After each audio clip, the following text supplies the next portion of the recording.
I used to have so much shame about that girl that lived in her bed. Like, it's just wasted so much time and so much life and caused so much hurt and so much pain, which, there's amends to be made, and I've asked forgiveness. But I love her so much. I love her so much, that sweet, beautiful lost girl, because she helped me find myself.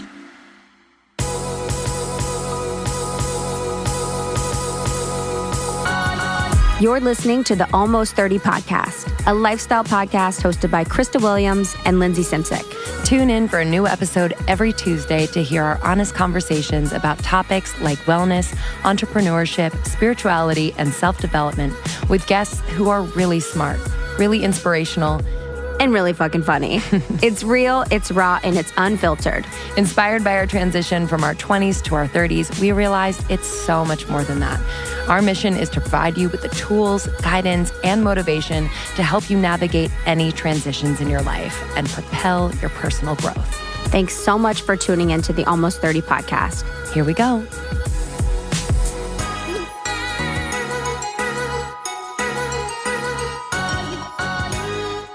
It's Celsius hour. It is Celsius hour. I feel so hilarious drinking Celsius. I know, me too. You got me on it. It's hilarious. It's really delishy. It's bomb. We're drinking, this is not sponsored. We're drinking Celsius. We have Jersey in our blood. It's so Jersey. It's like, because there's so much words on the can. Yeah. You're just like, okay. And it feels weird to like crack an energy beverage. I know. It's like, I'm about to crack an energy beverage. But I like it because it has green tea. No high Chromium. fructose corn syrup, Yes. no aspartame, no preservatives, no artificial colors or flavors, all that stuff. Yeah. Literally not sponsored whatsoever, but I was just staring at our cans. It is good though. We just cracked it. No, We had to get through a lot of stuff today. So this one, I wanted to talk about at this intro, 3 health things that we're into right now. Yeah. We like to update you. Yeah, I like to keep you guys posted as a top health the wellness podcast. We're like, what are those gals doing? Yeah, these literally. days? How do they stay so beautiful?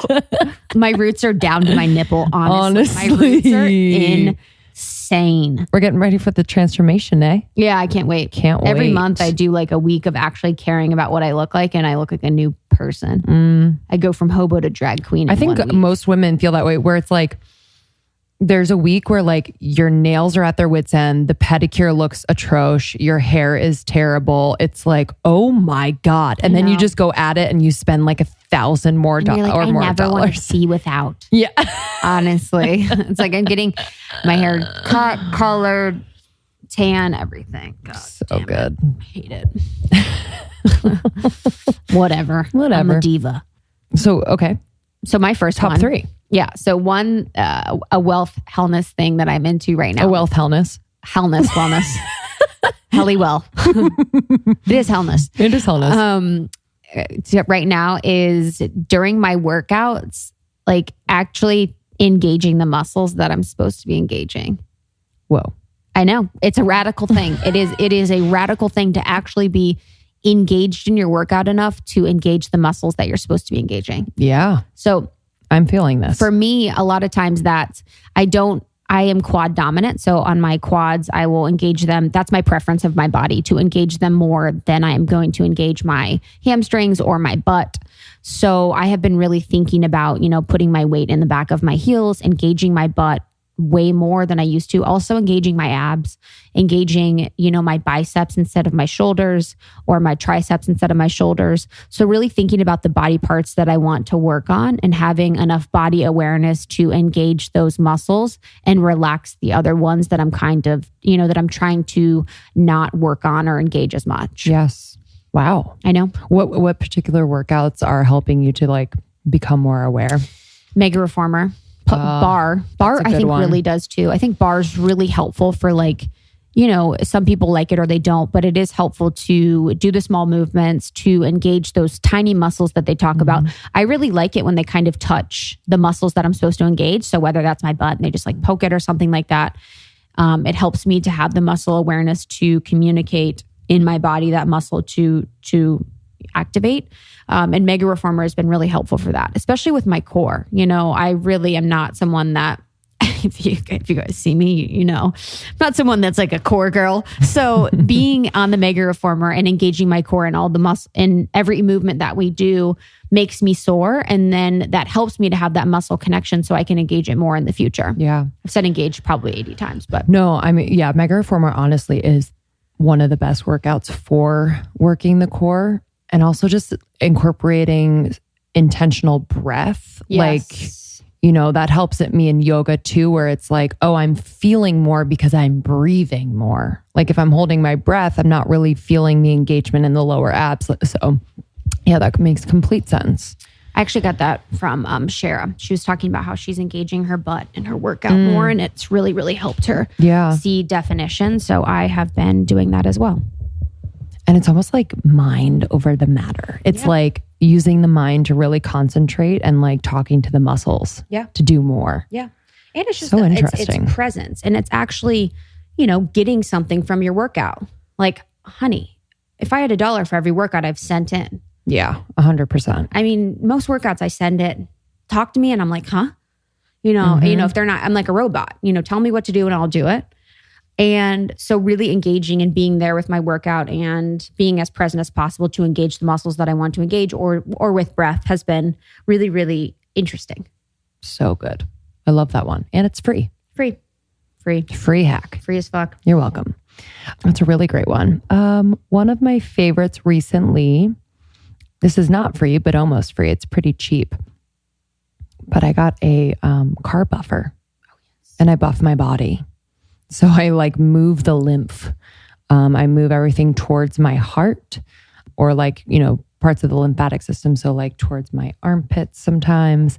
It really, I do it before a workout mainly, and I'll do it after sometimes, or I'll just stretch, but it actually helps me to wake up too. So in the morning I'll do it and it's as if I like jumped on a trampoline or something, and it's not so concentrated in one area. The buff of it, it's like a flat circle surface. So it really, it's not like there are things out there like the Hypervice and the Theragun and stuff. I actually like this better just because. What brand is it?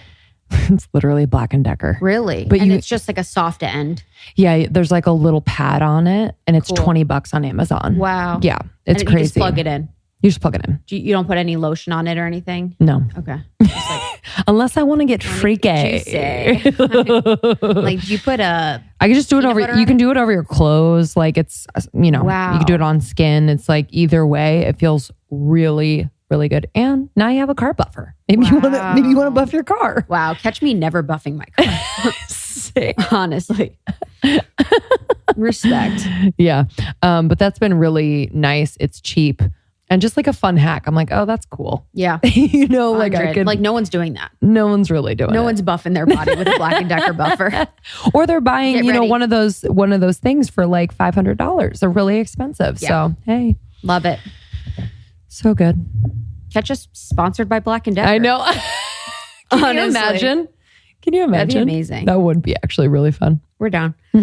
My next one is using non-sponsored, although they're a sponsor. This spot isn't sponsored. Chosen Foods new sprays Oh, for like basically everything. But like, here's two things I'm using it for. Popcorn. Shara said that too. So popping natural popcorn on my stovetop with their avocado oil and from Chosen Foods. And then also using their new kitchen sprays that are basically avocado oil based and flavored. So I have the Simply Cinnamon, which is fucking bomb on popcorn because it's salty sweet. And then there's also ones like Chipotle, that's really good. But basically you can use all the flavors of the Chosen Food sprays to flavor your popcorn whenever you want like a snack at night or a snack in the afternoon. It's so bomb and it's so affordable. So Chosen Foods has these bomb sprays that I've been using for that. And then also with our Birch Benders. I know. I was going to Pancakes. say it. So Birch Benders is a new brand. We're the first podcast they're sponsoring on. Watch them blow up. Yeah. Catch them blowing up. And using the spray from Chosen Foods, the cinnamon, the chai. But this is not sponsored yet, right? Not yet. Or what do you mean?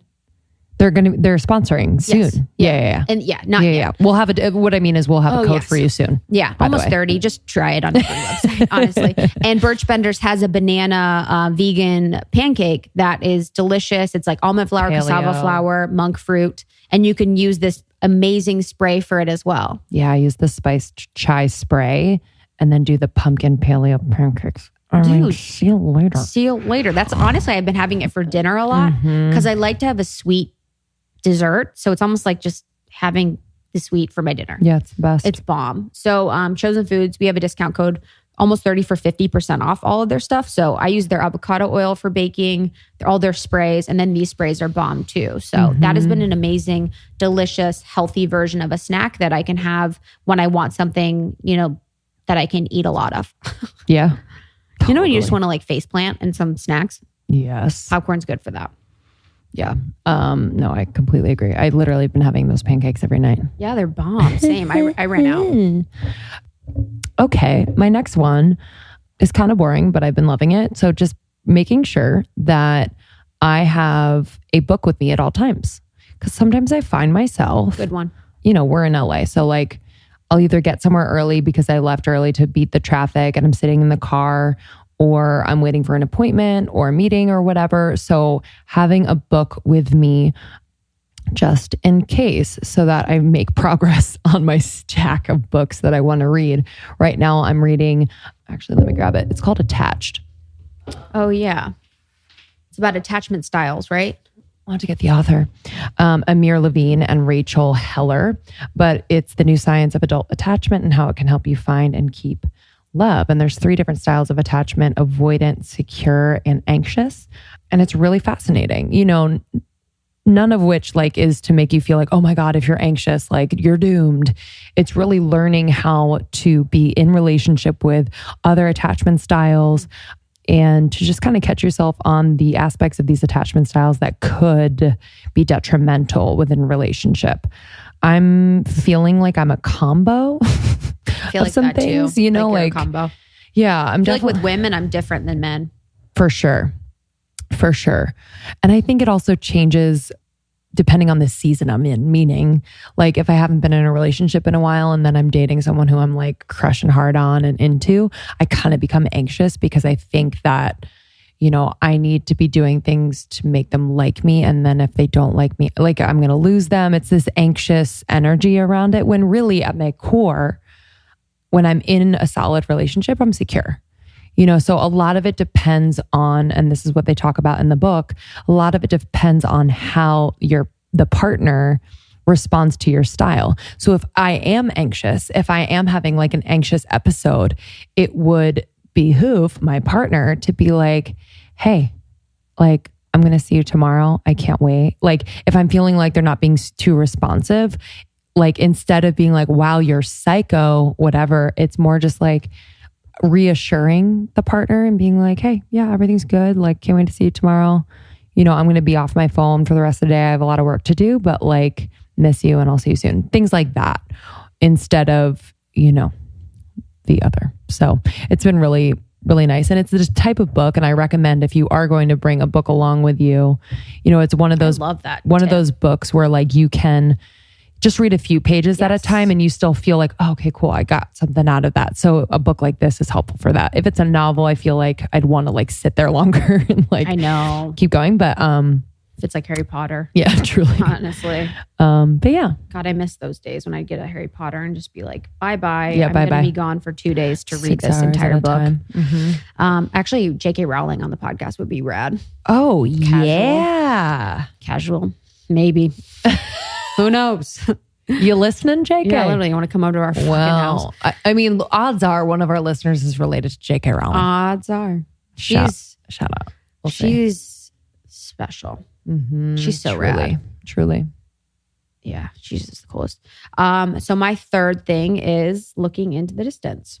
So our eyes, the muscles in our eyes are so accustomed to looking down at our phones, looking at screens, and really just contracting so that we have greater strength when we look at things that are close to us, looking at phones, computers, books, driving, the person in front of you.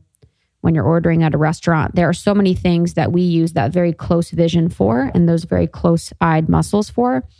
And nowadays we are not looking far and we are not looking in the distance like we were back in the day when we were hunters and gatherers, when we were looking for a potential threat or dinner or another tribe, whatever it is. But now taking the time to be intentional about looking in the distance. So if that's driving, I'll look at a palm tree that's far away. I'll look at the mountains, or just going to the beach in the morning, or you could go to the park or, whatever it is. And really just like looking at a far stoplight, looking at things that are far to relax your eyes, and the muscles around your eyes can feel so good. It's like, it's hard to describe as a feeling, but when you do it and when you actually experience it and you feel that relaxation, you feel that dropping into those different muscles or relaxing of the muscles that are normally apt to contract, it feels so good. Yeah.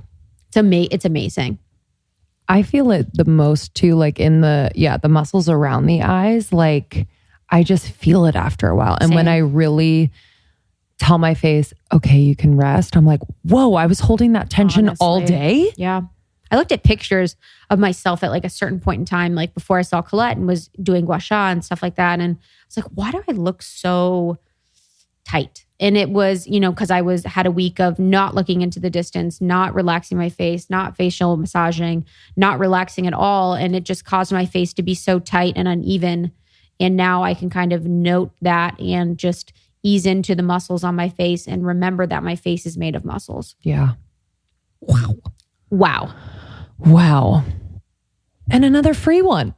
That was free. Venmo. Yeah.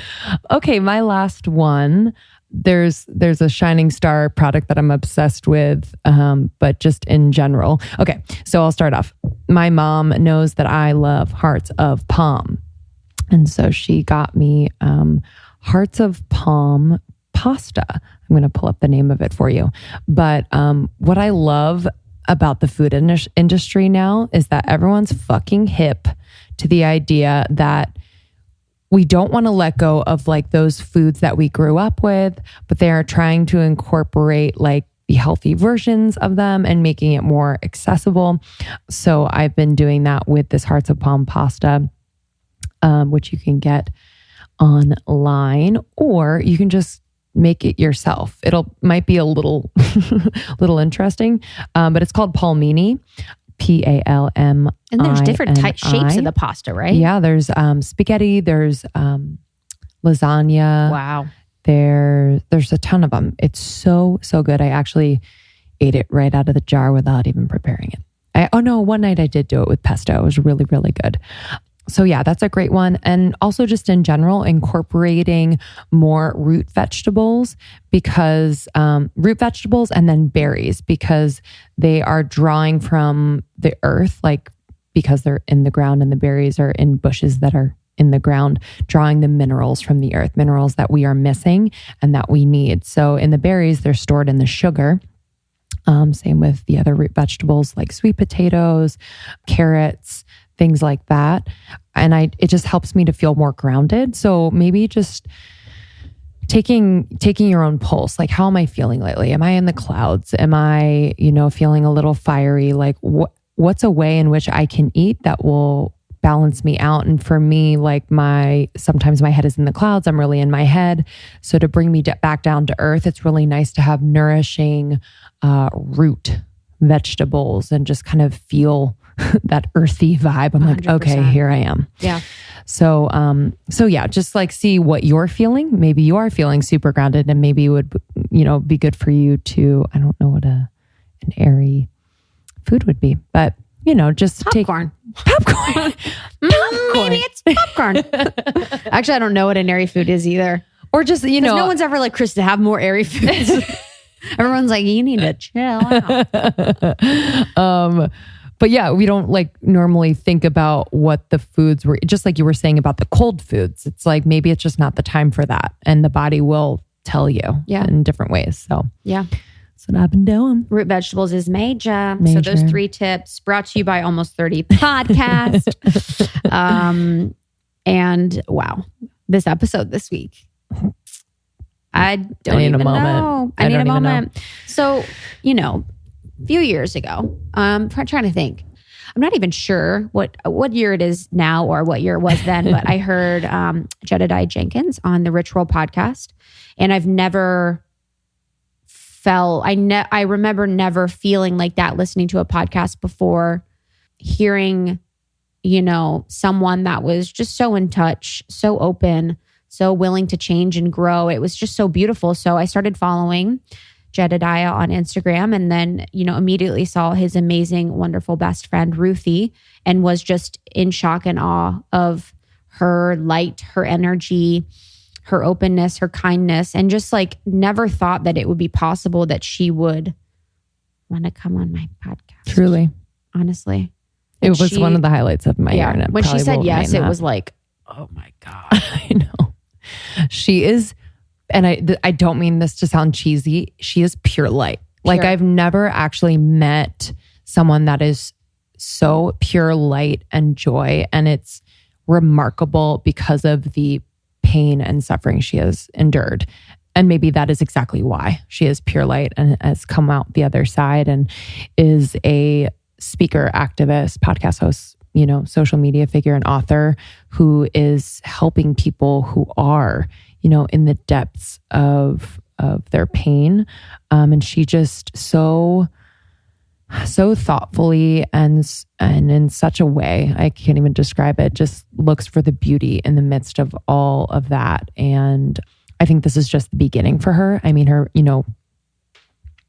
I don't know. I just think it's the beginning. It just feels like people are just starting to hear about her. I know she's, been in the social media world for a while now, but she is coming out with her memoir soon, A Love Song to My Scars. It will be available this year. So look out for that. And then her podcast, The Unspoken Podcast, is one we love, love, love. Yeah, it's so deep and meaningful. And we actually talked about her book title. Mm-hmm. So she changed her book title from what it was previously to what it is now. And I just, there was so much about this conversation I appreciated. And the fact that it was a lot channeled, it felt like.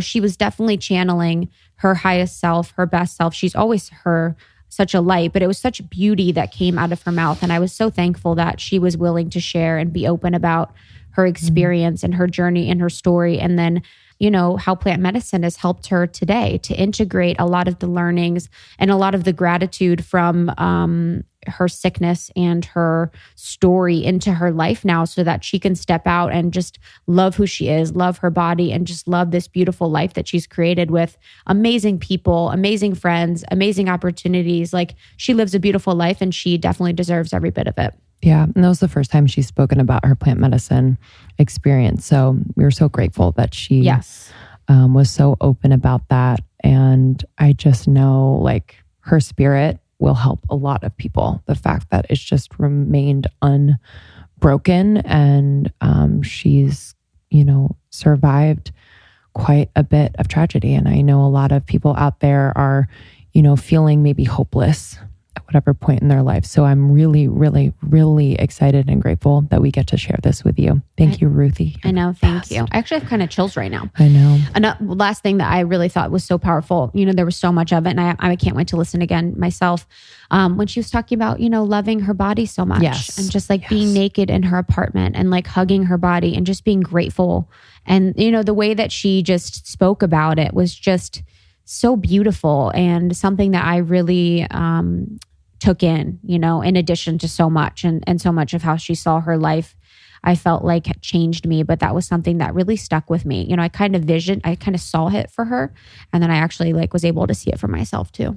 Yeah. And when you experience her beauty in so many ways, but that is the most prominent one, where she's just so comfortable in her body, and she's so just in love with what is happening right now. So that is what shines for me in terms of her beauty. I love her. Yeah, okay. Love her. So Ruthie Lindsey on Instagram, ruthielindsey.com, The Unspoken Podcast. Mm-hmm. And then her book is coming out later this year. So please, let's all read it together. Yeah. A Love Song to My Scars. Cannot wait. All right. Enjoy this episode. If you like what you heard, share it with friends. Definitely pass it along. It's really it really means a lot to us that you prescribed episodes to people that might need it the most. That's really important. Yeah. And then sharing this kind of messaging, you know, her beautiful story just can really change someone's life. So we are so thankful when you guys share episodes with your friends. That's really how we've grown this podcast. So thank you, thank you, thank you. As a last bit, we are in Austin, March 26th. I cannot wait. We are going to be there with Rachel Rosen at the Refinery from 6 to 8:30 p.m. Tickets are available on our website. And the event is on inclusion, equity, and courageous awareness. So we are going to be talking about unconscious biases, blind spots, and really how we can just be better friends and partners to everyone around us. Mm-hmm. It's going to be so fun. Can't wait to see you. All right. We'll see you on the other side. Bye-bye.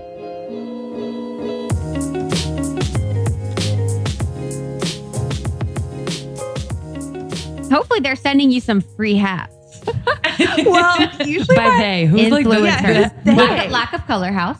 they have great Great hats. I have a bunch of theirs, but they're so affordable too. I agree. They're like $50, $60. They're great. Totally. I usually have filthy hair, so it's like such a move. I don't have to wash my hair ever. And I just throw a hat on and no one knows. I love, I feel like sometimes, and this is probably an insecurity that I have, but like sometimes too many people look at me when I'm wearing hats. Oh. Don't you feel like you stand out? Well, I'm 6'1", so I don't really have an option not to. So I just own that. I've been this height since I was 13. So. Really? Yeah. Oh my God. I mean, that's incredible. But as a child, I remember, because I'm sure you were taller too than the boys and I was taller. Like, it is a thing. And I think you need like the support of like maybe parents or just voices that are like, it's great. Don't worry. I think I was super lucky because I was in this really small town and my whole family's super tall. I have older siblings and it was just never really a thing. And I think because my town was so small and I was friends with everyone, I wasn't really picked on.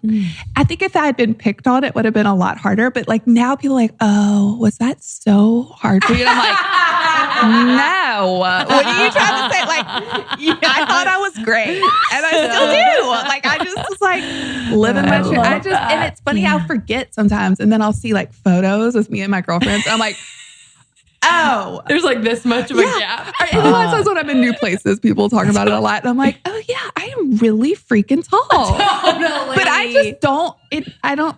Totally. That's all you know. Sometimes you're like, oh, there's a body here. Yeah. You know, I'm like, oh, this old thing's here. Like, this is what people are looking at. Yeah. You know, because I'm like, sometimes I'll remind myself, I'm like, you should look down at your legs. I'm like, okay. And I like look down at my legs. I'm like, oh, I got legs there. Because I'm so in my head. Like so up here in a good and a bad way. But sometimes I'm like, oh yeah, you got a body. And remember, the body's here too. You got legs, not flippers. Yeah, literally. I've got flippers too. That's so funny about the tall thing. You're like, oh yeah. It's like, was that hard for you? You're like, what do you mean? No. Dude, so much. Yes. It was great.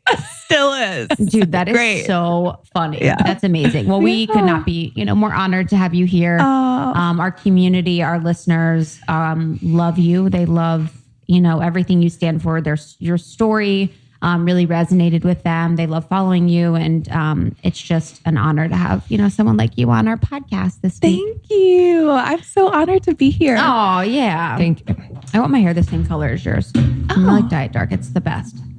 Well, this works real well because I get it colored like twice a year and I don't have to keep up with it. Literally. Yes. Where do you go? Nashville? My girlfriend, Leah Hoffman, is the dream in Nashville. Really? She's a dear friend and we catch up twice a year when she does my hair. Really?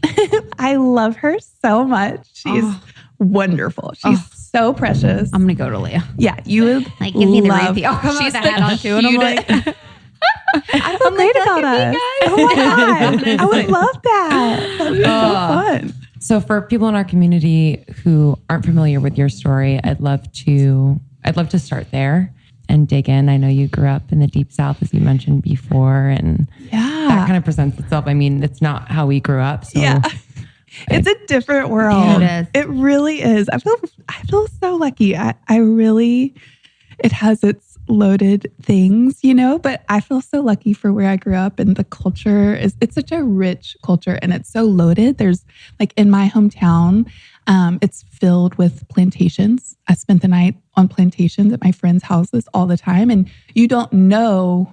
as a child, you're not realizing like, oh, this was built by slaves, so there's this like, people come from all over to my teeny tiny little town.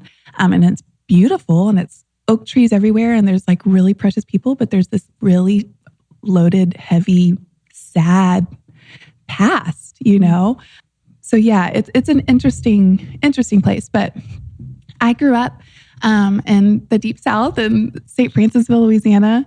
And I grew up on a farm, middle of nowhere, with 2 older brothers. My dad literally plowed our garden with a mule. He's such a bun. And so freaking cute.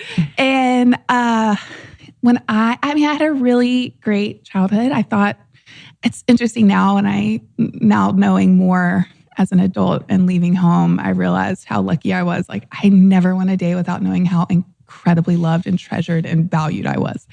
And you think that would just be a baseline for everyone, but sadly it's not. And how is that expressed? Sorry to interrupt. Oh my gosh.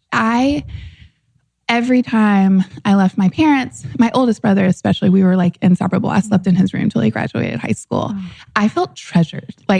Wow. I'd walk in the room and my dad's eyes would light up, and I felt so, I was always loved so fully for exactly who I was, but also we enjoyed each other so much. I never felt like a burden. I just assumed, of course they want me around. I thought everyone felt that or experienced and knew their value and their love. And I felt that so completely. I didn't ever know anything different, So I thought everyone had that experience. And then when I was a senior in high school, I'd kind of just had this great life. I looked at other people and I was like, well, they have great lives too. And they're really happy. And obviously I was completely clueless. And when I was a senior, I was super social. I'd organized a big group of seniors to go to this place called Celebration Station.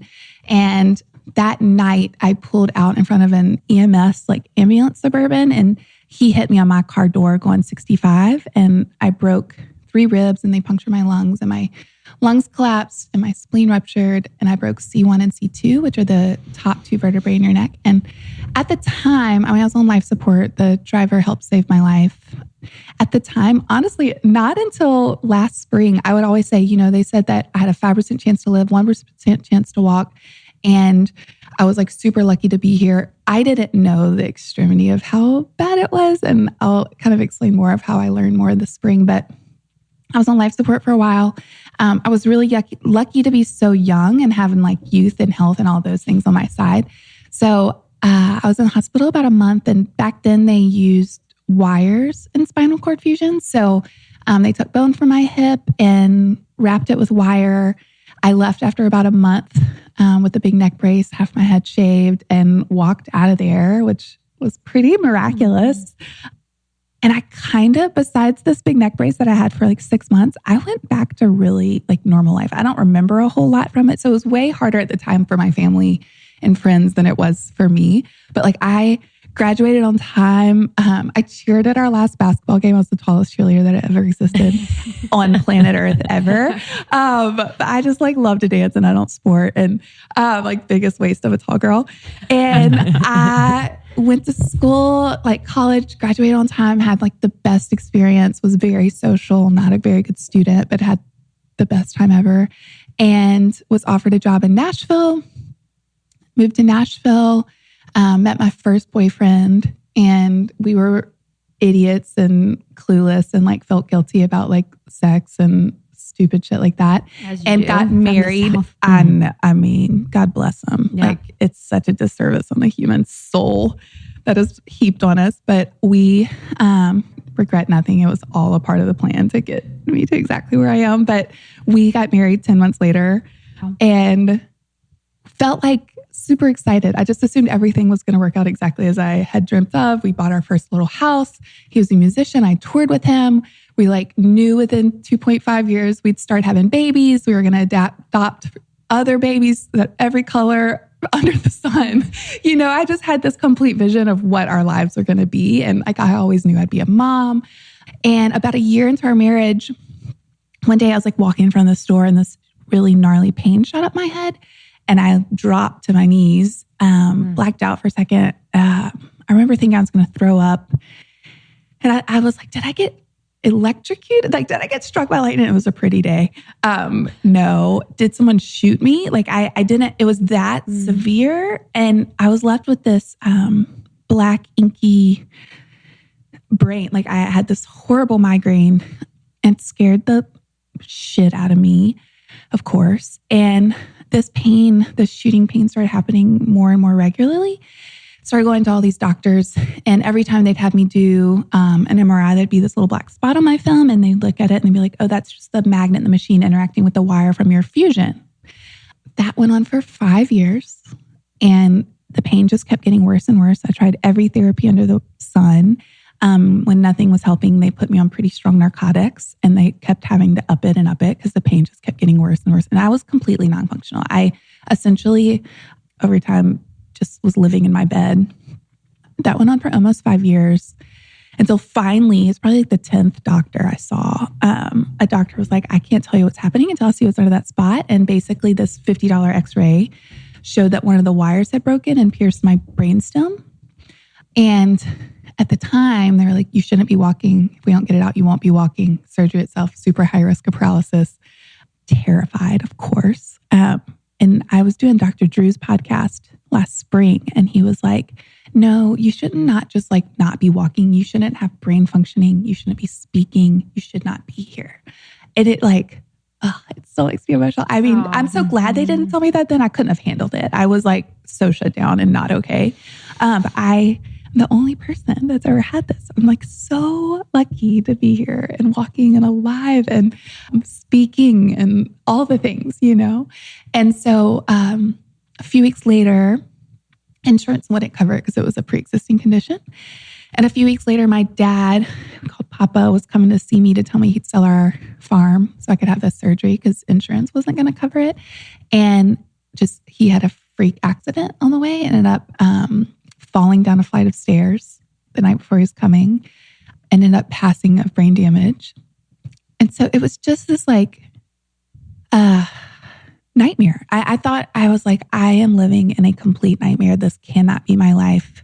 There's no way this can be real. It felt so mean. And yeah, it was just so dark. And I wanted everything to go away and to pretend like it wasn't happening this horrible season. And it was one really beautiful thing that happened in the midst of that. So my dad was on his way to tell me that he would sell our farm. And he had told my godfather this. And so my godfather ended up setting up this medical fund in my dad's honor. And this crazy amount of money was raised because my dad had just loved and served people so well his whole life. When he'd leave my brothers and I when we were children, he'd say, I love you so much. Remember your manners and always look out for the little guy. And that was his just thing. Like he wanted us to love the people that others would miss and dismiss. And we didn't have a whole lot, but like literally just people out of the woodworks would send in checks and be like, your dad bought my prom dress. Your dad pays my rent. Your dad sent me on my senior trip. Your dad fixed my roof. Just on. And this full amount was raised. And then friends did a benefit for me in Nashville. And I ended up choosing Mayo Clinic. And this top neurologist, top orthopedic surgeon did the surgery together. And they removed the wire. They took bone from my other hip. And then they refused 1, 2, and then added 3 with titanium screws because wires can break. I was there for about a week and I walked out with another neck brace and my head half shaved again. And they're like, you know, we hope this will help with your pain, but we're doing this because you won't be walking if we don't. And I ended up getting pretty severe spinal cord damage in that surgery. So I left with just like a different pain, but not the same. The shooting pain stopped, but my right side just feels like it's on fire all the time. And I got really severe nerve damage. So I actually went back to my bed for 2 more years because I was just like hurting every second, you know? And I was on even more narcotics at this point. I was talking about this with a friend the other day. I was on the highest level of fentanyl patch, which you can be on, which is like, you know, what they give dying cancer patients. I mean, that's what Tom Petty passed from. That's what Prince passed from. It's super dangerous. But then also on top of that, morphine pills and hydrocodone and oxy and just all the things. And I, after 2 more years, had a complete nervous breakdown when my marriage was coming to an end. And I caught C. diff in the hospital from having an endometriosis surgery. And I just broke, like completely broke. And it ended up being the best thing that ever happened to me. It was about 5 or 6 years ago. And it was like, I hit such a wall. It was so bad. My family was going to like send me away. I had to move home. I couldn't take care of myself anymore. And that was when everything changed. I like weaned myself off 7 years of narcotics. It took me about 4 months. And it's been this, the craziest, wildest journey to get to now. But I look back on that point as such a pivotal shifting of like everything. I mean, my mind got to come back. I was just a shadow of myself on these drugs, and my pain has continued to get worse every year, but that's also changing. I know, I believe with every part of me that that's healing. That's a whole other thing. But yeah, it's been a crazy, crazy journey. It's kind of hard to make that short. Sorry, that was a long-winded. No, that was still, beautiful. but yeah, that's usually I interrupt, but that was just, I really wanted, that it's just really powerful what you've been through and the fact, that you've come out on the other side to, heal yourself and to kind of know yourself again. What has your relationship been, faith-wise? Yeah. In Louisiana and the Deep South, I can imagine that it's, very faith-based. Mm-hmm. Church is like a big thing. Yeah. It's a social thing. And then, when you're married and you're getting married a lot, as you mentioned, for like sex and the shame. And then you're going through these situations. What was your relationship with God or source and how has it evolved? Yeah, I love that question. It's changed pretty dramatically. I grew up in a very moral family. We went to church, like twice a month. And I don't remember learning a ton about, I didn't read the Bible, but I learned about Jesus. And it was more about being a really good, loving person and being a respectful person. And then in college, and I was such an odd kid. I was the only one of my friends that didn't drink and have sex. And it was all outward things. And I think I found a lot of worth and value in being different.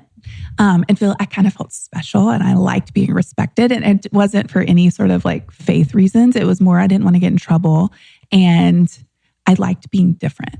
So then in college, I met Christians that were practicing Christians for the first time. And I was like, oh, that must be what I am. They don't drink or have sex. And they're trying to be really loving and kind. But there was a real disconnect. And I feel like I didn't think I was lying, but it wasn't real for me. I talked about it like it was, but it was always other things other people had told me. I had not had that real experiential thing. And I wanted to, but I never really did. And so then, but I was a really good, quote unquote, I was sweet and nice and respectful and all the things. And so then when my world imploded, it really rocked because there wasn't a real true foundation, it was real outward and it just rocked my world. And I had a very limited idea of what God, it was very black and white. It was very, you do these things and you get these things and you live this kind of life and then you're going to have a good life. And all of a sudden my world exploded. And I was like, but I've been doing all the good things. Why is my life so royally fucked? This doesn't feel like a very good God to me. And there was such black and white barriers of what I understood to be Christianity. And I'm not saying this, a lot of that was self-imposed, or things I was learning from culture and not necessarily it's not my parents said this or there was a preacher telling me it wasn't a hellfire and brimstone kind of place at all. It was very theological, so very heady. And I'm a pretty emotional person. So there was a bit of a disconnect. And so then when everything imploded for me, I honestly kind of walked away. And I worked for 2 churches and I saw a lot of pretty yucky stuff. And I've done a lot of work around forgiveness and not directly at me, but people I really loved. And it was pretty not okay. I mean, not pretty. It was very much not okay, the things that I saw. And so I was just if that's what Christianity is, I'm out of here. Nope, I want nothing to do with that. And whoever that was, that God doesn't feel very good to me anyway. it's supposed to be an earthly representative, like your father's earthly representative of like a Godhead. I'm like, my dad would never treat me this way. This feels so mean to me. And it was just a very closed idea and a very limiting idea. And it's been such a precious journey. And honestly, in the last year is the most of it. Like everything feels so different to me now. Like I have never felt so connected to a source. And it doesn't necessarily look like what I believed in college or even after that. It feels so much more expansive than that. And I don't even necessarily have a name for it because it's so much bigger. And there's so much awe and mystery, that source, whatever it is, that loves us so much. And I feel inside of me, and I feel connected to, I feel the oneness of how we're all so connected and there's no one greater than anyone else. And even with like nature and plants and animal, like I just feel that oneness. And I've actually never talked about this publicly. I'm a big believer in like plant medicine. And that's been a huge part of my journey of expansion and understanding that oneness on such a precious, beautiful level. And I just see whatever we want to name as God, like in everything, in people, in myself, in experiences, in everything that's happened in my past. Like I know that every single part of what at the time felt like such ugliness and so mean was so loving to get me to exactly where I am today. And I used to have so much shame about that girl that lived in her bed. Like it's just wasted so much time and so much life and caused so much hurt and so much pain, which, there's amends to be made and I've asked forgiveness. But I love her so much. I love her so much. That sweet, beautiful lost girl, because she helped me find myself. Like I find scars, physical, emotional, spiritual wounds, scars as these like incredible roadmaps, honestly, back to ourselves and to our truest whole selves and the ones that we were born with, our souls, that, life happens and these stories are told to us that aren't, I don't believe to be true so often. And so it's been this unwinding of these old stories that I've believed, truly believed. I hated my body for so long because I thought it was the source of my pain. And I treated it ugly. I didn't say I hated it. I said my body hated me. And I treated it so ugly. And the way I talked about it, the way I lived in it was just, and now y'all, oh my God. I love being naked more than I can ever begin to tell you. And I love taking bath. I love doing good things for my body. And I'm like, oh my God, like you chose this body to encase your soul and divinity lives inside of you. And you are so strong and so beautiful. And like, you're not broken. You are whole. And like this healing that you've believed is for everyone else is yours. That is for you. And I literally like when I'm hurting, I'll just hold my neck or whatever is the source of the deepest pain. And I'm like, oh my goodness, I know you're trying to protect me. And I'm so grateful. Thank you that we're safe now. So you can let go. Like we're safe. And I honor you. And I'm so grateful for you. And I just like this body, I love it so much. And I think so often sometimes in Christian cultures and others, it's like, forget yourself and go out and serve. And that's such a disservice to your soul. Like when the more in love I have fallen in love with myself and who I truly am, I love people so much better. Like we can't try to forget ourselves. Loving yourself is the most loving thing you can do for the world. Like it's not selfish. It's so pure and it's so beautiful.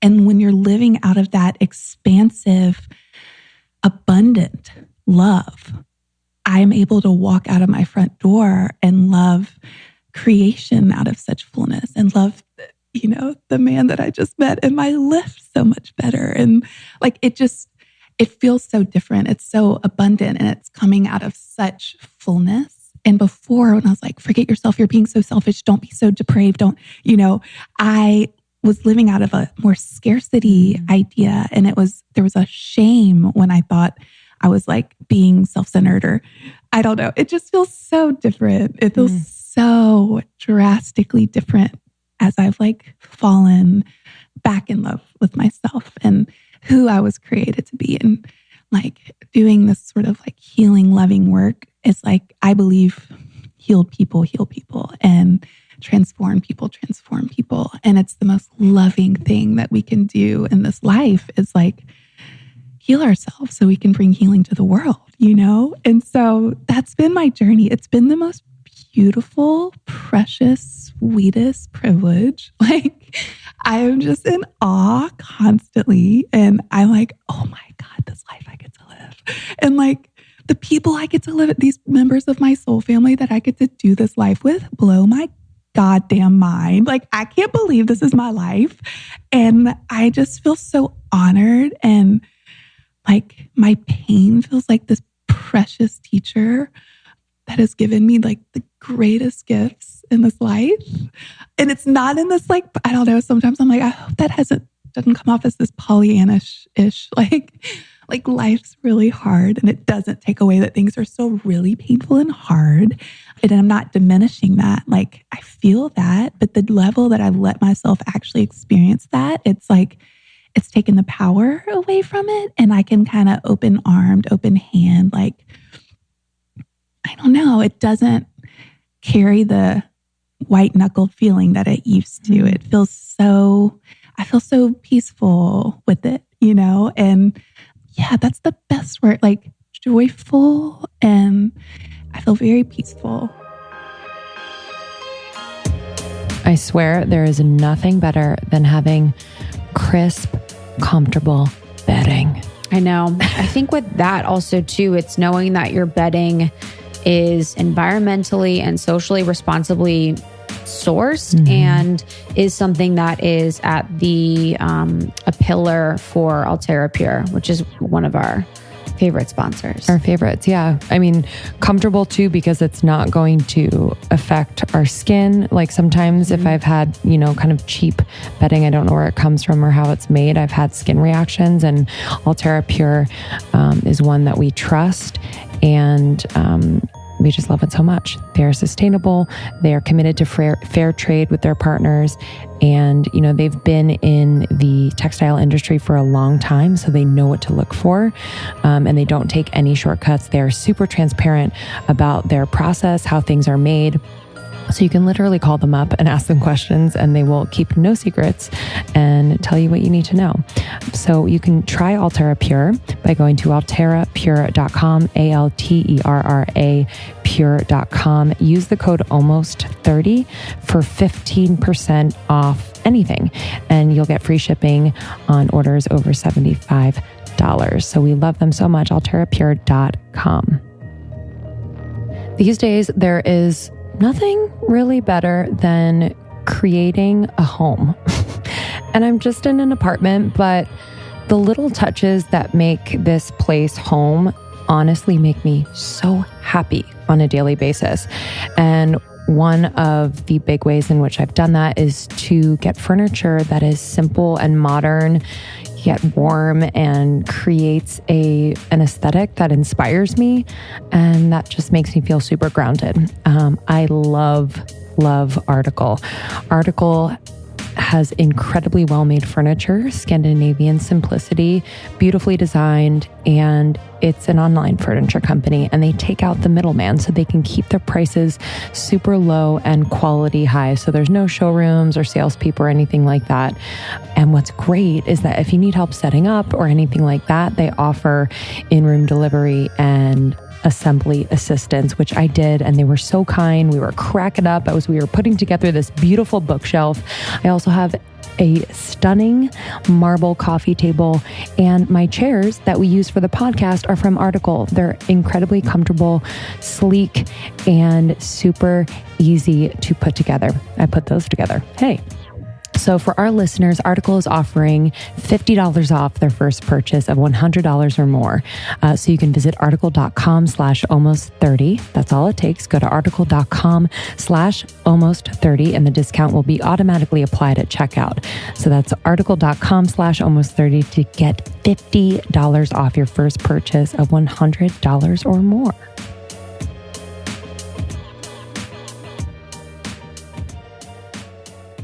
It's just so clear that you are so at peace and in love and like admiration of your body that you are able to be an open channel, for what is true. And even I'm taking it in because I just feel so lucky. Like even just you telling your story is healing. Not only, I'm sure it's healing for you every time you tell it, but like very healing for us. And just thinking about our audience, I'm like, oh wow, this is going to be incredible. There's so much there. Something that stuck out to me because we're going to be doing ayahuasca soon. And yeah. Girl. I know. Have you done it yet? Not yet. In March. So it has changed. I know. What was your experience? I've never talked about, I talk about it with my friends. No, I Okay. don't. And I don't go out. I haven't spoken about this publicly, not because of any way, shape, or form that I think it's wrong, but I say this with real conviction. Like you have to do real diligent research. Like it's not for everyone. And they say that it calls you. Like you'll know if you're meant to, it'll call you and you'll feel a prompting, but do very, very diligent research. Because sadly, there's people out there that'll take advantage and you're not in your full state of awareness when you're in it. So you want to make sure that the shamans that lead you in this very sacred, very beautiful ceremonial ritual, you've done a lot of research on them. And I would say make sure that someone has gone to them before that highly, highly, highly recommends them. Research. It's not for everyone. And sadly, there are people out there that take advantage. So that is my first before anything else. That's baseline. That being said, I know that plant medicine has been a massive part of my healing. It has transformed my awareness, my consciousness, my body, my mind, my spirit. Everything's different in the last year since I began. I've done 4 ceremonies and several mushroom ceremonies with shamans, and I can't speak highly enough about it. Transformative isn't even quite strong enough of the words. And it's hard. It's like, sadly, in Western culture, this has been around for thousands and thousands and thousands. Like there's a book right now, How to Change Your Mind by Michael Pollan, that I'd highly, highly recommend. It's a New York Times bestselling book. And it's all about psilocybin journeys. Like there are Johns Hopkins playlists just for psilocybin journeys. Johns Hopkins, like this is like scientific. It's also very woo-woo, but there's scientific basis on how this has transformed people's brains and the brain chemistry and helping heal super traumatic things that have happened in this life and other lives. And yeah, I've done it with 2 different sets of shamans, and every experience has been different. It meets you exactly where you are. And it's such a higher intelligence thing that you can't know exactly what you're I didn't know anything going into it. So I didn't really even have any expectations because I just went into it very open-armed, and every experience has been pretty different, all 4, but absolutely beautiful. And I feel like it's opened my mind to the truth and opened my consciousness and helped show me these really lies that I was believing. After one of my journeys, I had thought my title of my book, which I was about to finish it. And I thought the title was going to be Salvaged: How to Build a Beautiful Life with Broken Parts. And then after, it almost felt dirty coming out of my mouth. I'm like, Because you're I'm not broken broken. parts. Yep. What the hell? I was believing I was broken. I was going to put that in the world. Yep. And I prayed so intently and specifically on my last journey for my title. And it landed as clearly as I'm looking at my hand. And because they play music and the shamans play music to sing to the medicine inside of you, to take you on this journey. And there's highs and lows, and it's very intentional, and they're very connected with the divine and spirit to bring this healing about inside of you. And I was feeling that. And I was like connected to the idea that this music was like singing to the medicine and healing me. And it just came, and I just started crying so hard because I was like, oh, that is so precious. And so what I heard or what I felt, I call them downloads. I don't know. I just get these downloads, and I heard or felt a love song to my scars, the journey from desperation to wholeness. And it just felt so true. Like all of the pain, all of the suffering, all the trauma, all the devastation, the loss, all of it. Now these wounds feel like the most sacred, beautiful gifts. And they've been the roadmaps to my wholeness. They've brought me back to myself, to my truest self. And I'm forever on the journey. It's not like I arrived and I'm here and I have it all. It's such an ongoing thing, but it's changed. It's changed how my day in, day out, like it's made me want to slow down. I'm a 7 Enneagram. So I'm like, I used to just, and in me, it's just that, fill out, we want to avoid pain, which like it's comedic. Like that was my number one goal, to avoid pain at all costs. So of course I numbed myself with narcotics and watched every reality show that ever existed on planet Earth for 7 years. And now it's like, I love like ritual and ceremony. And I've like come back to my truest self. My soul longs for quiet and listening. And there's been just I don't know, like coming back into my body, into my heart. Like each morning I long to I meditate and I journal and I read and I listen to these symbols and literally, there are people that would in my life that would think I've lost my goddamn mind, which I'm totally here for. I'm like, that's okay. Yeah, totally. Symbols. I'm like, I'm almost there. Yeah. I can't, I'll have to send you this, what I listen to every morning. My friend Asita introduced me to it. It is like, it's the most grounding when you start your day with this. Like, it's so beautiful. But yeah, everything feels so, the way I eat, it's not because of this. Like in college, I definitely dabbled with eating disorder stuff. And then I went the other extreme where I just ate my feelings constantly. The amount of junk food, it's like I ate like I was this 12-year-old overweight little boy whose mom had never said no. And I'm so tall that it like didn't show. So I could, and I always felt shitty. So I'm like, it doesn't matter, I'm going to at least comfort myself with shitty food. And now I'm like, I just want to like treasure this body that I've been given. And it's not like I'm the stickler and like, you're not allowed. I just want to feed it beautiful things of the earth. And I want to nourish my body and my mind and my spirit. And I long to, like, it feels so good. It's not this like, you have to do this. It's what my soul wants. And I'm starting to pay attention and listen and I don't know, it's been the sweetest. So was there any healing with your dad? Like, were you able to? Yeah. I feel like that's been like such a sweet journey. Like, I know that was all, of course I would love for him to be here. If, I had children one day, I'd love, but I don't know. I also just read this book called A Journey of Souls. Who wrote it? Holy hell. Really?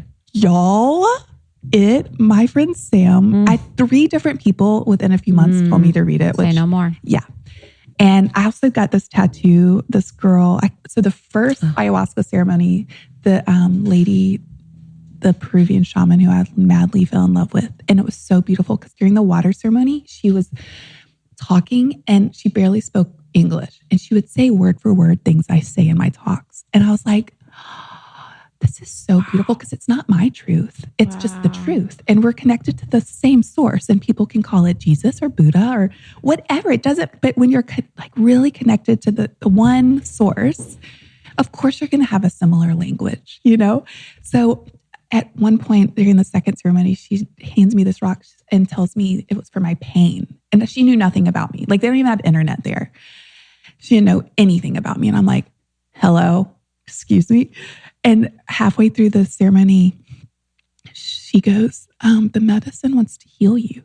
And I looked at her and I said, please don't say that to me. Please don't say that to me. Because in the past, like, Christians had said that and be like, you're healed. And I'm like, really? I just puked my brains out all night from pain. Like, and that felt really damaging to me and really hurtful to me at the time.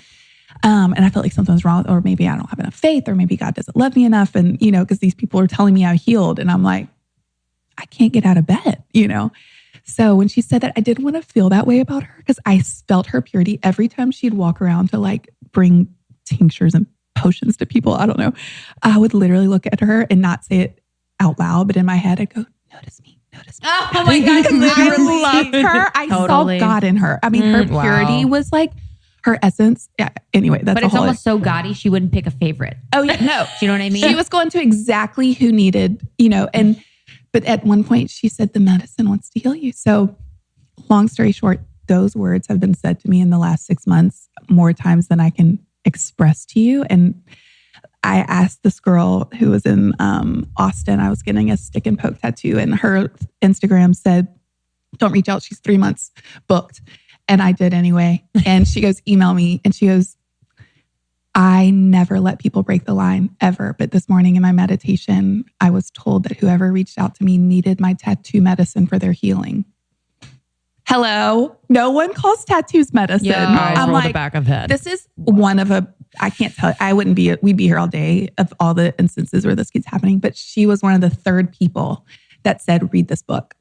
So I just recently finished it. And when I say my mind has been blown, but all that to say, it helped me understand and even put a different understanding with my dad's passing. It was all meant to be my girlfriend, who this tattoo is for, who passed away when we were in college. She was killed by a drunk driver. Her injuries were not even close to mine. And I had such guilt about her dying and me still being here. And when I was having my nervous breakdown, I thought of her obsessively, because I'm like, she would be changing the world. And I've just been taking and just wasting my life. And I had a healer who knew nothing about any of this say, you have survivor's guilt, but she chose that, like, to be able to bring healing to her family and to help from the other side. And this was all, she knew nothing about any of that. So there's just that book and a lot of other things. I feel so peaceful. Like, of course I miss him and I love him so much. And I'm so grateful for the ways, what he's taught me and having this beautiful life with him. But I feel so peaceful, and I know that I'll see him again. Like, I know that he's here and around. Oh my gosh. Yeah. I feel so much peace. Oh, and you kind of realize we haven't done it yet, but you know that death is not bad, you know, and I can imagine that and this is what I think about death now, is that it's going to feel like a relief in some ways. Yeah. So it's like the changing my view of death, and not everyone has that view. Of course, you know, when you lose someone you love, you miss them, and a part of you leaves as well. But there is just such a change and shift in the way that you look at it. This book will literally, it'll blow. Oh my God. The Journey of Souls. Oh, okay. The Journey of Souls. The Journey of Y'all, Souls. This man is a hypnotist, and he realized that he could tap into their past lives and where they go after death in hypnotism. So it's all case studies, and it's just recordings of y'all. Say no more. You know when your spirit is reading something and it just knows it's true? The second I see it, I'm like, yep, that's it. My soul was like, this is, that feels, and anything that brings you towards healing and love and truth, like if anything's pulling you away from that, it's not true, you know, and this is just an extension of everything my soul believes and knows to be true. It's beautiful.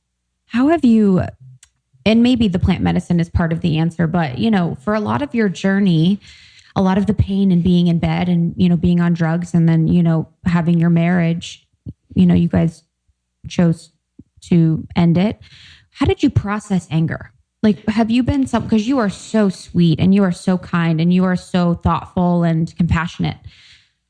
I could imagine that you would not express it and that it would kind of be stuck in you or how did you transmute it or what's your relationship to anger? Yeah, I love that question. That's such a great question. Well, there's a book called The Body Keeps the Score. Oh yeah. We hold trauma. So even though I've not expressed pain usually through a whole lot of anger, it usually came out in sadness and depression.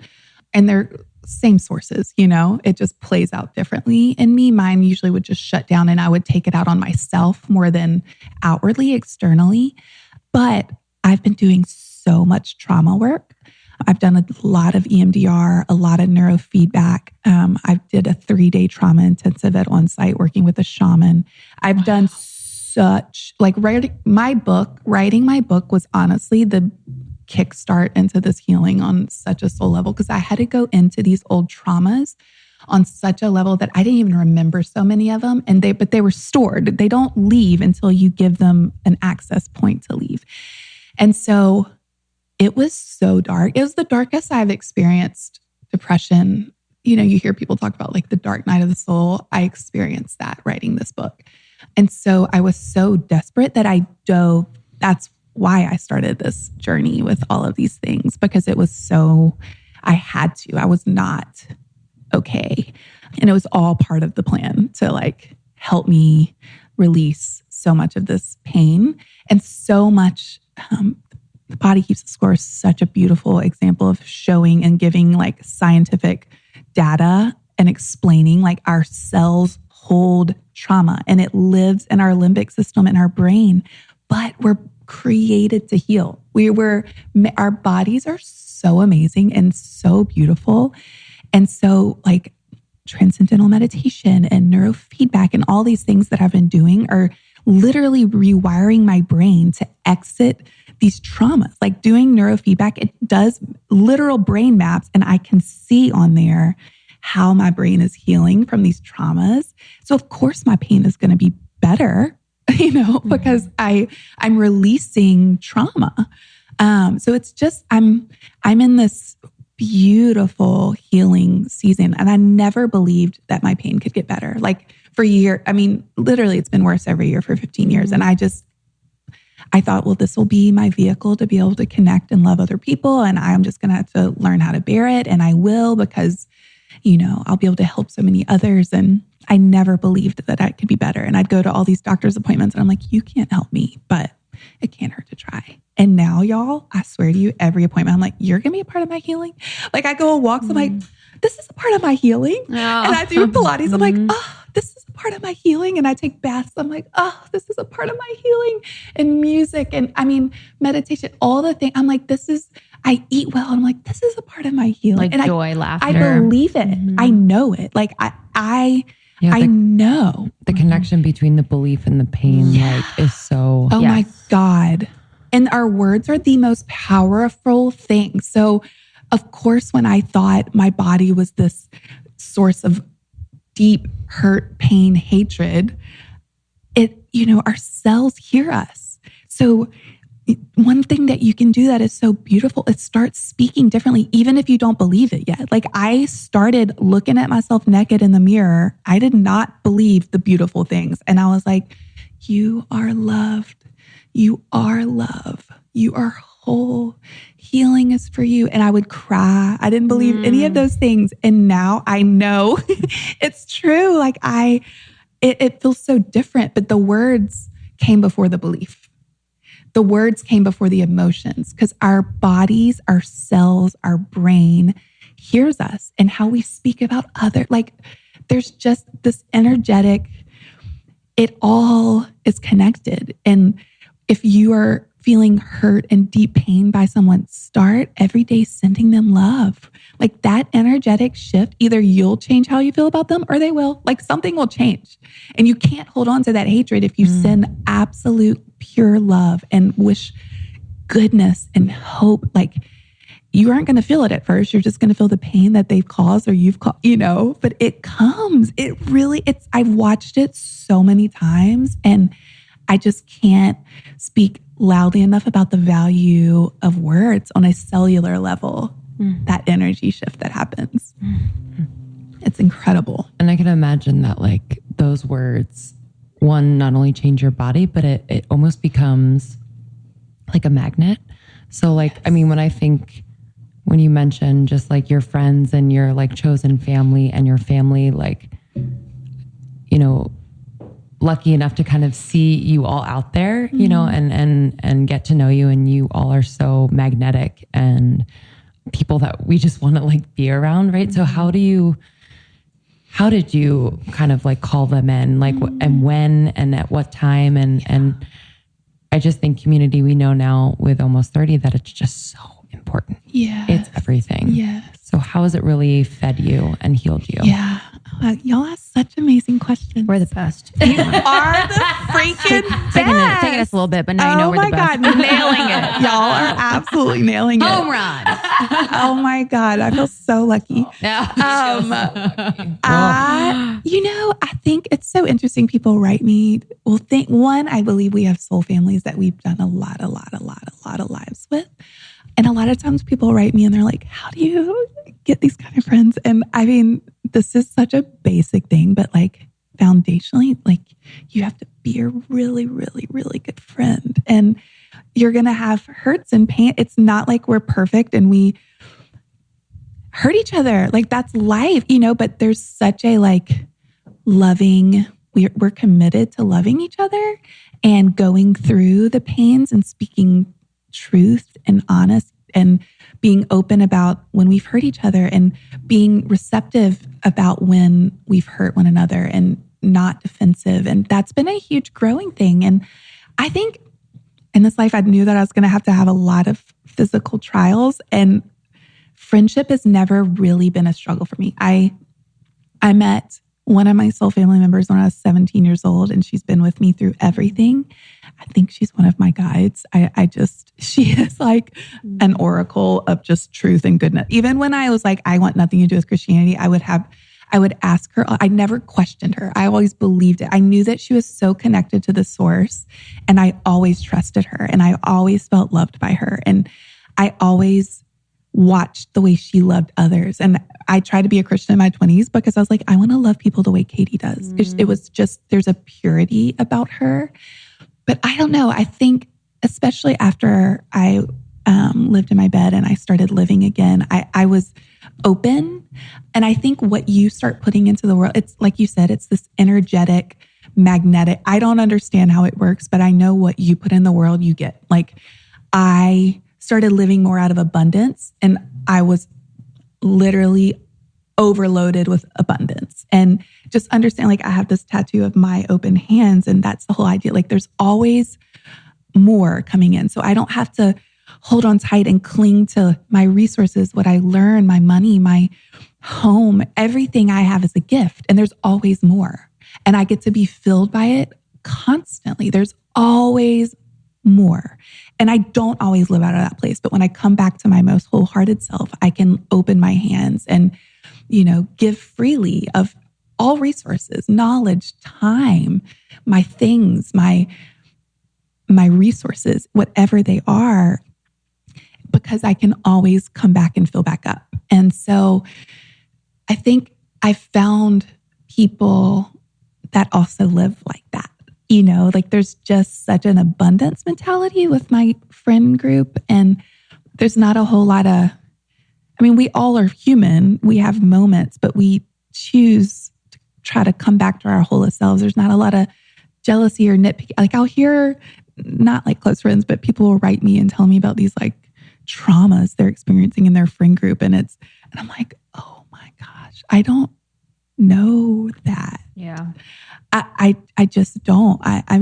We all have hard things. It's not like we have lived these blissful. That's not even close to true. But there's just a lot of love. And there's also not like Jed and I laugh a lot. He's like one of my soulmates. And we're both so independent. And so we don't need each other, but we're obsessed with each other. So when we get to be together, it's great. And then like, we'll go with each other. He invited me to a wedding and oh, hi. And we barely saw each other and I didn't know assault, but I'm like, bye. I'm going to go live my truth. And he knows that I don't need him and he doesn't need me, but we can always come back. And like the seconds we have with each other are the dream, but also bye.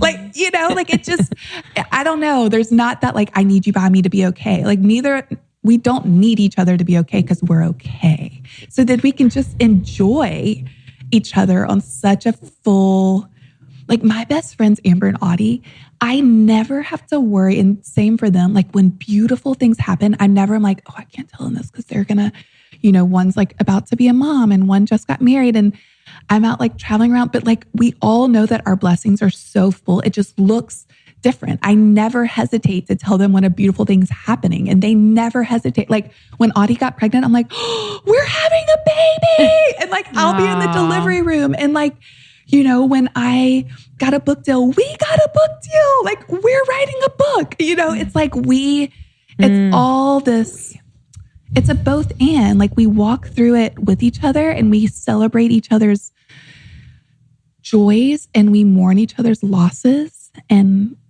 they've walked through some of the most painful times that I've experienced. And I never hesitate to bring that to them either. And they'll come lay with me in my bed when I can't get up and come hear me speak when I'm, it's just such a supportive, rich abundance, an abundant love. I tried something the other day and I have to share it with you. I live alone. Bear with me. Sometimes as a dessert, I like to make paleo pancakes and I got my new Chosen Foods avocado oil spray in spiced chai, which has like cinnamon, nutmeg, cardamom. It is so delicious. And I used it to grease the pan and then I pancaked it. Oh my God. It was so good. Love Chosen Foods.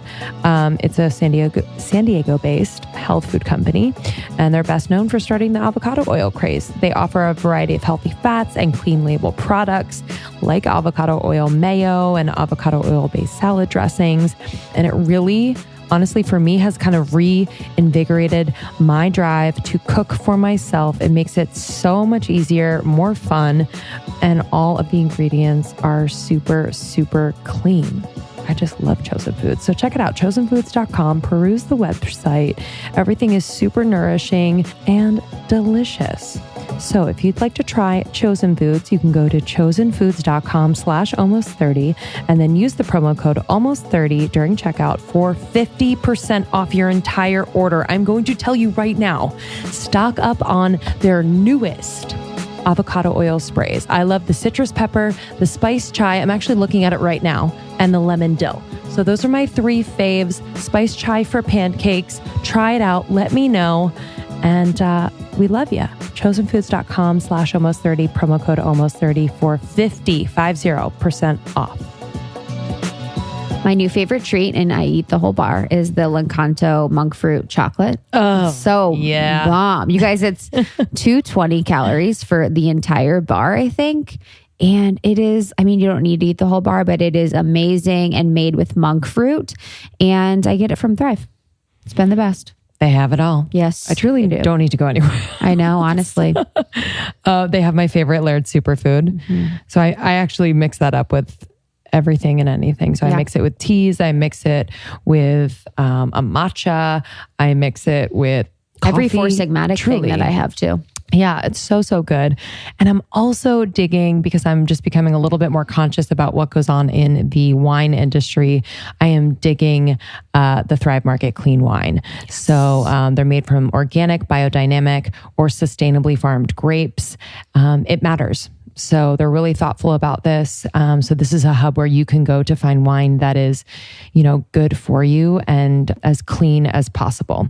So I really love that about Thrive. But overall, you will be saving an additional 25 to 50% on traditional retail prices at Thrive. It's incredible. I just love how they have, just like you talked about with the wine, it's like a place that I could trust. And I know that every product is going to be on point as far as healthy, organic, forward thinking, and thoughtful. They have their standards that they really, really stick to. So whatever's on their site, I could pretty much trust that is going to be a great product that is good for me. Yeah. And lastly, what's great is that every paid membership, a free membership is given to a low income family, public school teacher, military veteran, or first responder. So we love them. thrivemarket.com/almost30 for 25% off. So that's thrivemarket.com/almost30 for 25% off.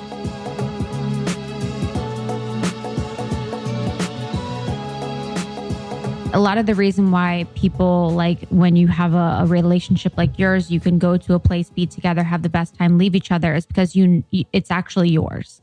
You're not reaching for something that isn't yours.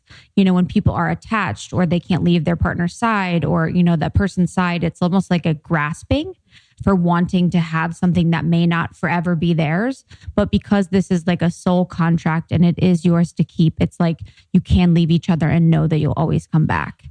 It's such a beautiful thing that you guys have. I mean, your, relationship is just a beautiful thing for people to witness, and see. So thank you so much for always sharing in that. And I also really loved too, when you were talking about your relationships, and something that, I try and think about, or, have people think about, is when they do reach out about traumas or friend situation things. We often have that happen with our community and our listeners. So much of it is like the situations where you have, a relationship that may not be quite the right fit, or something's going on, or there's drama or whatever. The only thing you can really do is focus on yourself, focus on making sure that you are proud of who you are, proud of your integrity, living in alignment, loving yourself as best as possible, because you are essentially attracting whatever energy that is. If it's a jealous energy, if it's a spiteful energy, if it's a, whatever energy it is, it's coming back to you. So sending love and focusing on your own love is like really the only thing, that you can do there. That's right. And we can't change anyone. You can't change anyone else's behavior. Like that's been a huge, like my less higher self can be very controlling and judgmental and want to like fix things or tell people what to do, or, why are you not treating people this way, And I think as I've done work on myself and seen those things inside of me, and the things that I was so quick to judge in others is usually inside of me. And that's why I see it. The more I've done work on myself, it's also, that is transformative for other people too, because it's such a overflowing, like my friends and I sit, like they make me so much better. And I watch them do work and I'm like so drawn to see that it makes me want to go do really hard work on myself. And yeah, it's such again, like what we were saying earlier, transform people, and heal people. And if you're doing work on, this kind of level, you're going to be able to bring love and that sort of wholeness to others and bring inspiration. But you can't fix anyone. Like what I've come to really, truly believe, like with my book and all the things, like my hope is when people close the book, they forget my name altogether. They forget my story, and that they know that this healing, this love, this divinity is inside of them, and this hope is for them, and they don't need me. I get to just moonwalk the fuck out of here and just be a mirror and be like, this is for you. This hope, this love, this healing is for you. You don't need me. And I think when I see quote unquote healers or coaches in the world that make people want to feel dependent on them and like, you need me to be okay. Like, I don't trust that. I think healers empower others to heal themselves, and they get to be guides and support to always empower people to heal themselves. And I know when I was living in my bed, when people would say that, it pissed me off because I was like, fix me, heal me. I'd go to doctors and I'm like, heal me, fix me, husband, heal me, fix me, family, heal me, fix me. And I wasn't ready to do the work for myself. And I never went home and did anything that they suggested because I wanted others to make me better. And that will never, ever work. Like the work is for us and our souls to do with whatever higher energy source that you tap into, which I believe there's one. But, I just really, with every part of my soul, know that that work is inside of you and that healing work is for you and no one else can do it for you. Mm. For me, it's very interesting to kind of think about your story and how you came into this world and were like taken care of and you were this bright light. And so like in your body and in love with yourself, and your family had such a big part of that too. And I think being on a small town and things were very simple. And I think that, works in someone's favor when the love is there and it's so abundant. And then to be in a very dark place and be in so much pain and be on so many drugs and not yourself. And then returning to the girl that you've always been. I guess, I don't know what the question necessarily is. One is like, what would you tell that girl who was in that dark place? You've mentioned a little bit, but I know there are people out there who are in a lot of pain or do have conditions that, they think about and experience pain every day because of them. So what would you tell them? Yeah. Kind of like what I was saying earlier. I used to just have so much shame about that season of my life. And I just felt like I wasted so much of my life and I wasted other people's time and I failed at this marriage and I failed him. And I just could not feel more differently now. Like I honor that girl, me, the Ruthie that lived in her bed. I'm dedicating part of my book to her because I'm like, that pain that made you feel so hopeless, that loss that made you feel so empty, that death that made you feel so hopeless, that all these things that you thought were and I wanted to die. Literally, the idea of death was the greatest respite I could think of. The idea of falling asleep and never having to wake up into the hell that I was living in. I could not think of anything that I longed for more because I just thought I was living in perpetual hell. And the idea that my pain was going to continue to get worse and I was going to have to be trapped in this pain for the rest of my life, it felt bigger than anything I could handle. And I say thank you to that girl so much. I say thank you to the pain. At the end of that ayahuasca ceremony, when she told me the pain wanted to heal me, it was so interesting because I didn't notice anything that night. But at the end of it, all these things that had caused pain kept popping up. I didn't know that I knew the EMS driver's name. I hadn't talked to him since 96. And all of a sudden, Terry was sitting in front of me and I had this full conversation with him. And I told him, oh, thank you so much. You feel guilt and you don't need to. Like, I'm so grateful for you. You are so loved. Thank you. I had this full conversation with my ex-husband. And I was like, oh, you carry shame and regret and guilt. And you have no idea how loved you are. And I see your goodness. I know your goodness. And you are so loved. And you are so good. And you're so whole. I'm so grateful for you. And I saw the wire that was in my brainstem. And I said, thank you. Thank you. Thank you. Thank you. I'm so grateful for you. I'm so grateful for this pain. I'm so grateful for you for bringing me back to myself. You are such a gift. Thank you. Thank you. Thank you. So all these different pains kept popping up. Things that had caused trauma, things that had caused loss, things that had caused physical pain. And I covered them in so much gratitude. And I was hugging myself and I was rocking back and forth. And I was just going, thank you, thank you. I was just weeping. Thank you, thank you, thank you, thank you. And I don't know. I mean, none of that was a conscious choice. It was just like my soul was overwhelmed with gratitude. And I know that every bit of those things were like these beautiful teachers, these beautiful gifts, and this privilege to bring me back to myself, to the truth, to wholeness, to love. Like, I am the love I was looking for outside of myself. You are the love you've been looking for. Like, you are the love. And I saw that. I started seeing that for the first time. It began my healing journey of bringing healing back to myself and that love back to my body and my spirit and uncovering the truth. And so, yeah, I don't know if that fully answers your question, but I think it was just, I am so grateful for that girl. I found her. She found me. We found each other. We found ourselves. We found our truest self. Like, I thought I was so lost, but she helped me find myself, you know? And I think what you were saying earlier, I was this like free child, but I also found so much worth in other people's admiration, and I needed it to feel okay.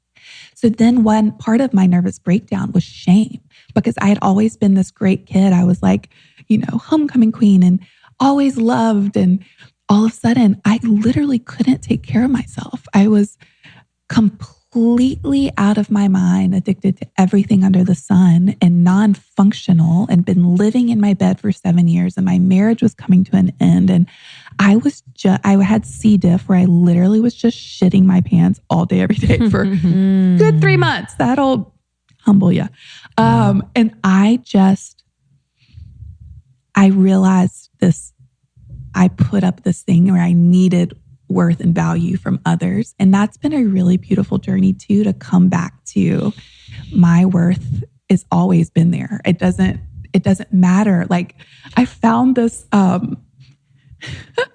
back in October, I'd never seen anything. I have like really precious little quarter of the internet with the most loving followers you could ever imagine. Oh my God, I'm sure. It's crazy. But I was Googling, I was trying to find this article to show my girlfriend, Suleika, and I came across this forum or something in Nashville. It's about like Nashville bloggers, which I don't have a blog, but I was all over it.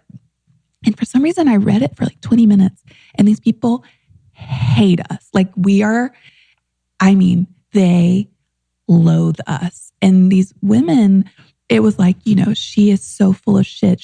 I know her, and she is the most despicable. She's, you know, one person was like, how old is she? And she's like 32, but she looks that ancient because she has had so much chronic pain. And I'm like, I'm almost 40. They're like, it just went on. It like, I saw her at the Women's March, and she was just there to get her photo. She didn't give a shit about women or empowerment. And she's just, you know, it just went on. And it was so interesting. Of course, at first I was like, ouch, like, this is really hurtful, because that didn't feel true, you know? But then I got really quiet, and I just started sending them so much love. So I'm like, they're hurting so bad. And the old me would have felt so butthurt that these lies were being said and all this stuff. And I literally... I'm over here creating fake accounts. Like, dude, I heard she's awesome.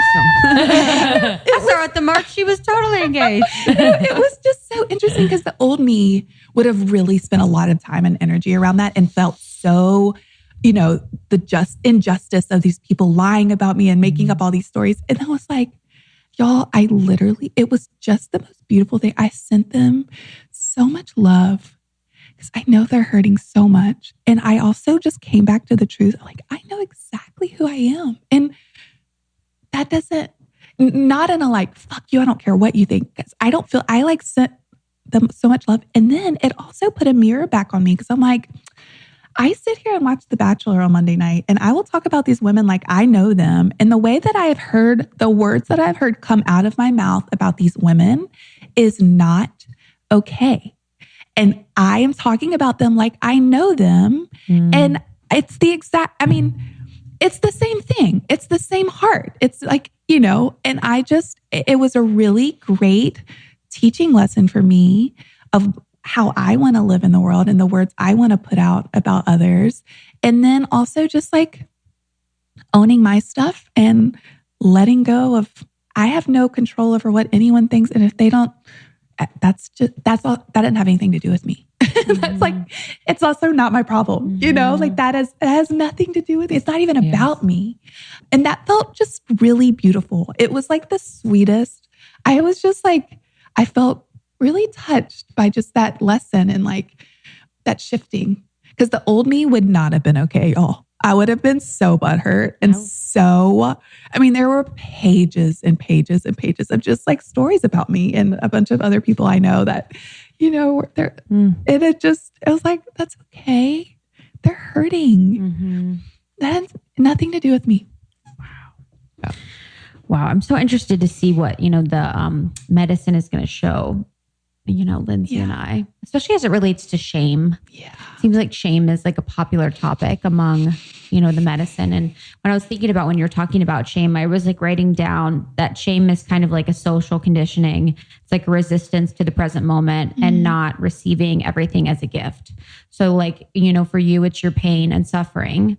It's a resistant to that present moment of pain and not seeing it as a gift. And then you feel guilty for not receiving what's actually happening. I mean, there's so much shame that controls a lot of our actions, a lot of our conversations, a lot of the way we feel about ourselves, our bodies, our families. You know, it's such a ruler of so much that what we do that, you know, having people give pause to it and kind of think about where shame pops up in their life, I think is really important.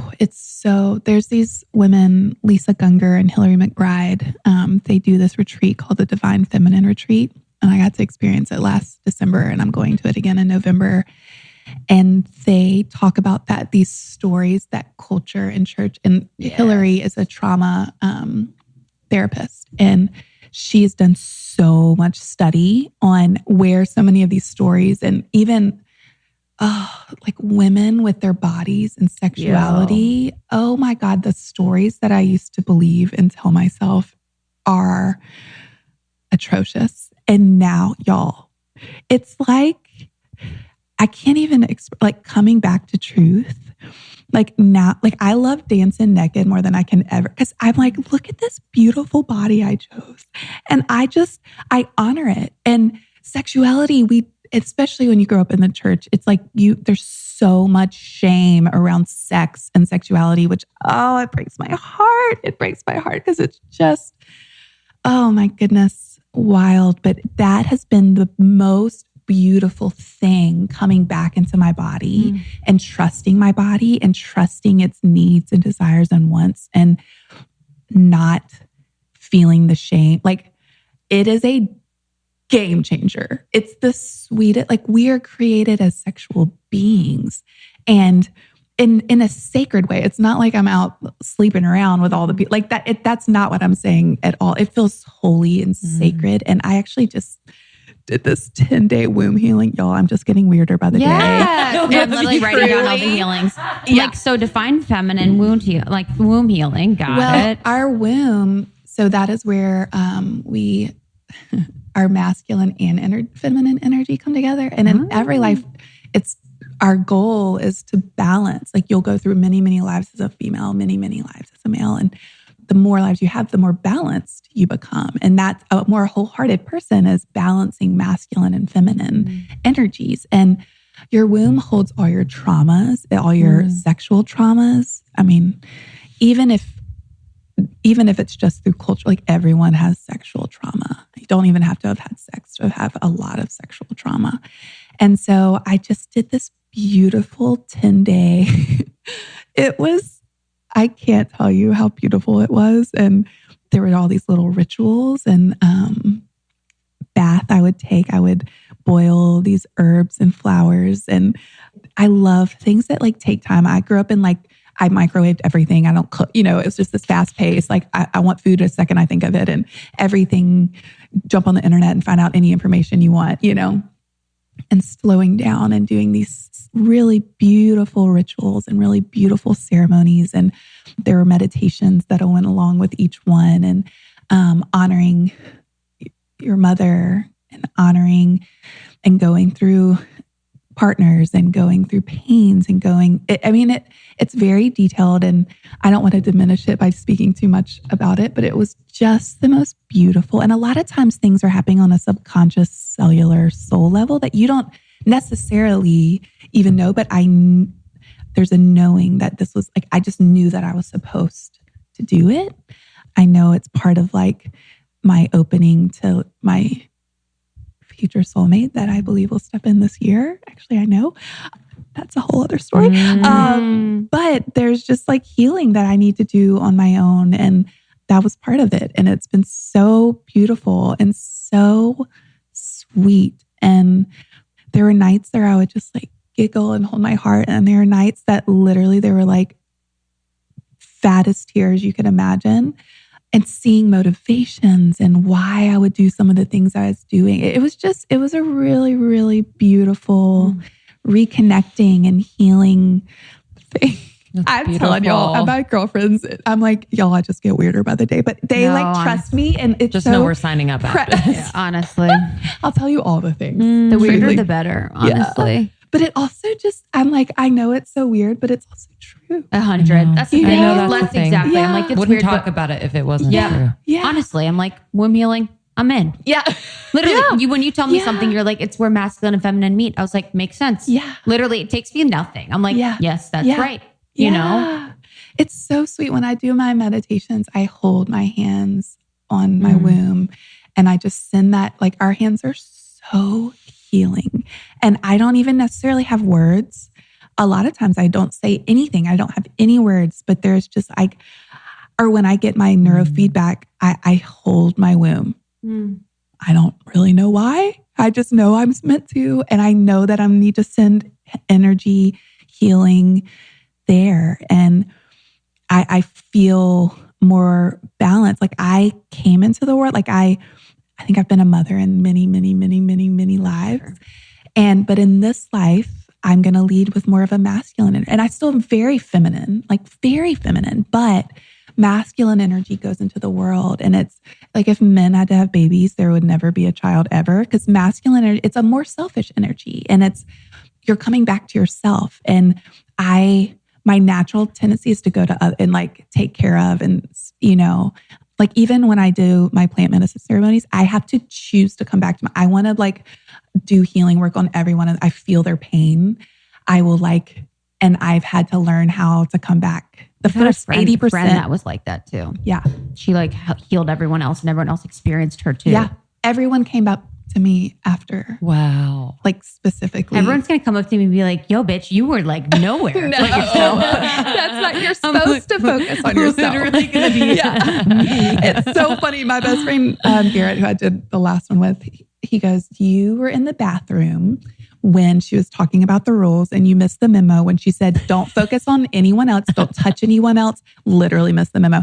And it was so funny. He goes, I watched you. I would sit up and I would know certain people I was supposed to like be sending love to. And he goes, it was so wild because they were in the front of the room with their eyes closed. And after you would do it, within 3 or 4 minutes, they would go to that. They felt the same thing and they'd go like sing to that person or put hands on that person. Wow. Like we were connected to, and yeah. So I have a very strong feminine energy, but in this life, my work is like coming back to myself to be able to go in the world and do the healing work that I know I'm here to do. And it's barely started. And it feels like such a privilege and such an honor. And yeah, it's like that balancing, like I'm meant to go out, and it's going to be so precious. And I'm just so freaking grateful and in awe of like, it just all feels like a privilege. I just want to be a mirror and a conduit of the divine's love and be like, this is for you. And then I'll just moonwalk out of here. And this is for you. And this is your love. This is for you that's inside of you.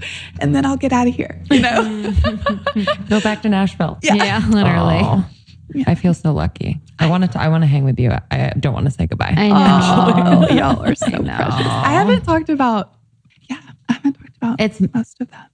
Perfect. Thank you. And I appreciate that. Yeah, we've been having a lot of conversations about it because it's been coming up for us, like as the messages for us to hear before we go. Because our situation happened, like we were like, we would do it. But the way that our situation happened and came into our life was like, this is happening and I'm going to make it honestly so easy for you. And I'm going to make it beautiful and exactly what you need and, everything like that. So that's exactly. I'm so excited. Can't wait. We'll give you the recap. Honestly, cannot wait. So excited. How can people connect with you? Oh yeah. What are you looking and what are you doing in 2019? Oh my goodness. All the things. So, well, I just turned in my book. So editing. Congratulations. Thank you. I'm so With the right title. Yes. So, a lot more goes into it before it'll come out. We are just now recording season 2 of our podcast, which is called the Unspoken Podcast. And that's felt like such a gift too. I mean, we just, I don't have to tell you all this, but like I get to learn so much. I am like a forever student in life and I'm so curious. And I sit across from these men and women that know so much about so much and are willing to talk about really hard things. And it's like people that the world knows for their craft or, actors and musicians, and these beautiful humans, but we know them to be just really wholehearted people that are willing to talk about really hard things. And so that's just been the sweetest thing ever. I can't tell you how much I love these conversations because I just learned so much and I float out of there. And so, we're recording season 2 right now. I'm a speaker, so I get to speak, which is like such a gift. And then, I don't keep anything up to date really, except for Instagram, which I get off that all the time. I've just gotten off like a 3-week little break, but that's kind of where I keep people up to date on anything when I remember. I'm really excited. I have a girlfriend, Suleika, who has a book coming out at the same time as me, and she is literally my mirror. We've experienced so many of the similar. She lived in her bed with cancer and also almost died of C. diff and all the things. Like it's the craziest mirror I've ever experienced. And we have some really beautiful, exciting things that I've just like seen that we're going to be doing in the world that I am so excited. We just got together at a little cabin last week and started brainstorming some of these things. And it just feels so sweet and so darling. And I'm just really excited. I think this year, 2019, is going to be more of like my healing myself and foundational. And then my book will come out in 2020. But I'm going to try to be pretty low key.